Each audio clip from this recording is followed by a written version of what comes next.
hell? Oh, fuck.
What's up, pal?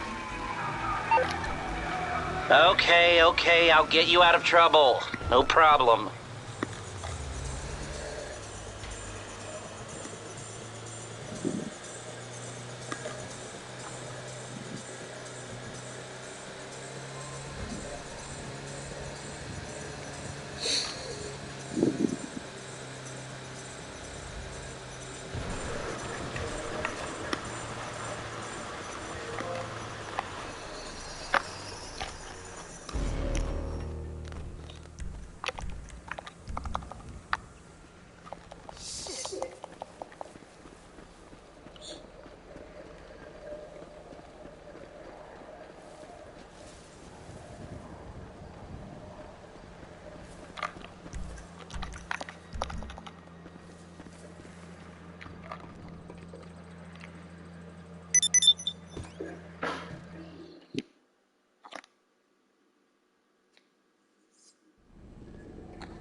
okay.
Come through. Assalamualaikum. Come through. Yeah. How much money?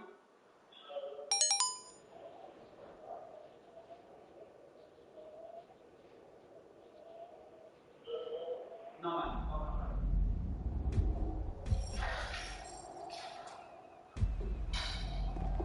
Okay.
إذا رماك شباب هذا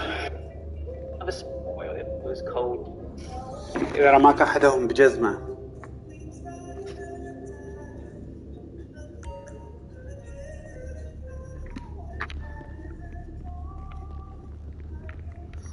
إذا رماك أحدهم بجزمة فحطها في طيب.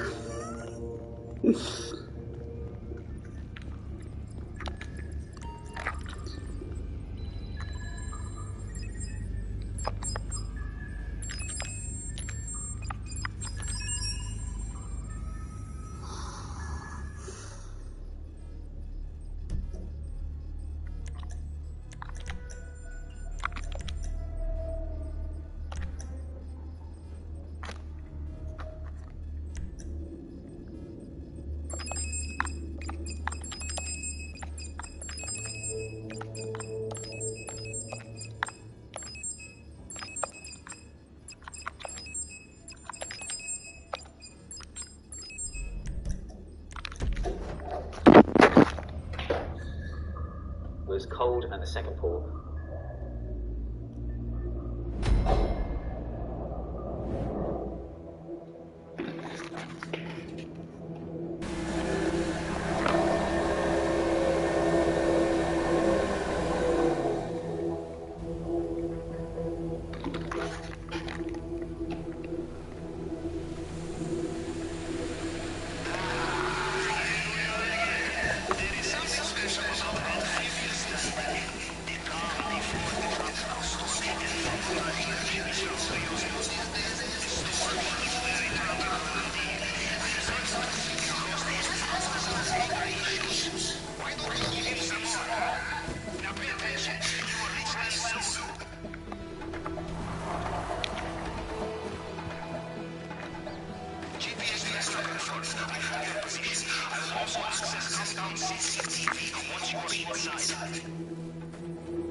Nice.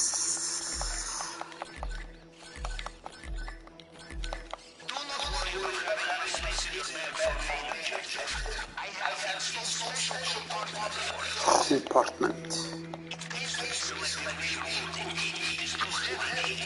Too heavy. Too much. Too heavy. Too much. Too heavy. Too much.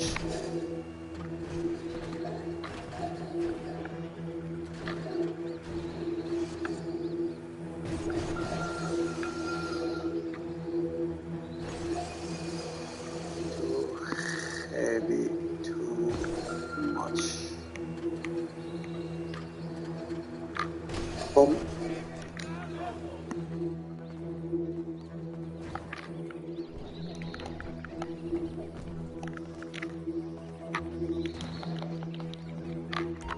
Too cash. No.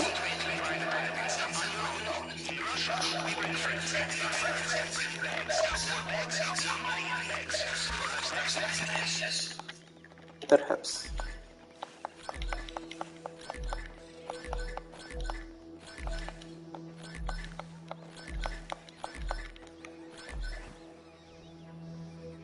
Perhaps.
there's also been a lot of test screenings, just a taste of what's coming. The Batman movie is just the biggest thing that they're going to be hyping up at this upcoming DC fandom event in October, which seems familiar. It was kind of the pièce de résistance of the original DC fandom back in 2020. Like I said, they have been streaming cuts of the Batman movie recently for test audiences, and it's been all good news. People are calling it more of a horror movie. If you've been looking for a darker Batman movie, they say Paul Dano's Riddler is genuinely terrifying, and there's supposed to be this big shocking twist at the end of the movie, which may sound familiar. It seems like there's a twist at the end of all Batman movies. If you've been a long-time fan of Batman movies, the comics, the animated series, the other TV shows, post all your theories about what you think that shocking twist is going to be. Keep in mind, though, test audiences that are reporting these things are groups of people who are not supposed to be Batman experts. They're just supposed to be like regular people off the street. So a shocking twist to them might not seem so shocking if you've been reading Batman your whole life. But the general vibe of the movie is that Robert Pattinson's Batman is only in his second year, year 2 Batman, and he hasn't uncovered all of the criminality of Gotham City yet. He's just been going after the surface level criminals. And just based on the last big Batman trailer, the Riddler, despite being a classic Batman villain, is trying to expose all this corruption in Gotham City. Like, he kills the mayor, that's what this body is supposed to be, but at the crime scene, he lays all this evidence all over the place, exposing the mayor's lies. He calls out Batman during the trailer, his voiceover, demanding that if he truly seeks justice, he'll stop turning a blind eye to what the Riddler thinks are the real criminals in Gotham. And it's been a long-time trope of Batman stories, movies, TV shows, that the politicians, the judges, the court system, even the police are just as bad as the regular Batman villains like the Joker, the Riddler, Two-Face. I say Catwoman, but she's not a Batman villain in the way you normally think of Batman villains. She has a true neutral character alignment. So sometimes she works with the villains, sometimes she works with Batman. We'll probably see both of those during the movie, just like in Batman Returns with that version of Catwoman. Zoe Kravitz is playing the Selina Kyle version of Catwoman during the Matt Reeves Batman universe. And apparently test audiences love all the Catwoman stuff, so it sounds like Zoe Kravitz is going to kill it as the new Selina Kyle. The villains are often, some of the most, if not the most exciting part of the movies. I mean, the Rogues Gallery is incredible. And what I wanted to do was I wanted to see a Batman that was not an origin tale, but was sort of in his early days. But that meant that a lot of the characters who are the Rogues Gallery characters are in their origins in a way. And so we have a Selina Kyle who's not yet Catwoman. Selina can take care of herself. She's incredibly tough. She really wants to fight for those who don't have someone else to fight for them. And I think that is where Batman and she really connect. What's most interesting about Selina Kyle is that she represents the savior for the ill-treated, the forgotten, the people that have not had anybody looking after them. She's also very complicated. You don't quite know exactly where her loyalty or her allegiance lie. They also reported there's a lot of good Alfred scenes with Andy Serkis' version of the character. He seems like a much more intense version of Alfred, even though Jeremy Irons' Alfred was pretty intense.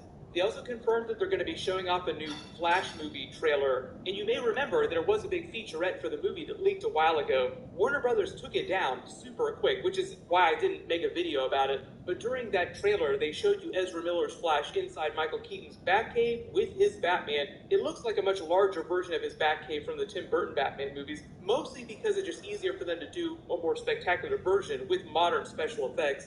They also depicted scenes of a big team-up fight with Michael Keaton's Batman in a version of his classic Batman suit from the Tim Burton movies. It seems very familiar to the original suits. He's flying in a version of his Batjet while Supergirl and the Flash are on a building, seeming like they're in the middle of a fight scene.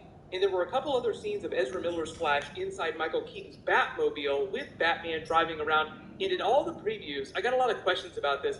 They kept blurring someone's body out, like there's a third person standing with them and sometimes in the background that they kept blurring out, like an extra person in the background here that they don't want you to see because of spoilers. And based on all the recent rumors and scenes from the movie that got out separately, I think that blurred person is supposed to be the secret main villain of the movie. And right now the rumor is that instead of Reverse Flash, because this is a Flashpoint inspired story, instead of him, they're actually going with a dark Flash, like Evil Barry from another universe as the villain of the film. And during all these shots with Blurry Man here in the background, it's actually Barry riding around with Evil Barry in Batman.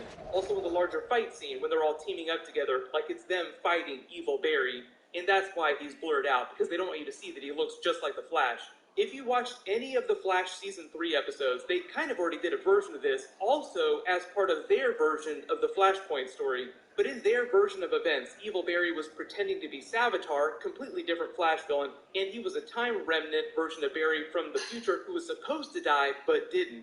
I just got done doing a bunch of videos about Loki, which kind of got into this whole idea, but they called those types of characters on Loki variants. Like a Nexus event happens when a character does something that they weren't originally supposed to do, and then it creates a branch timeline that turns into an alternate reality, and that person becomes a wholly alternate universe version of themselves. That was kind of what happened with Evil Barry on the TV show.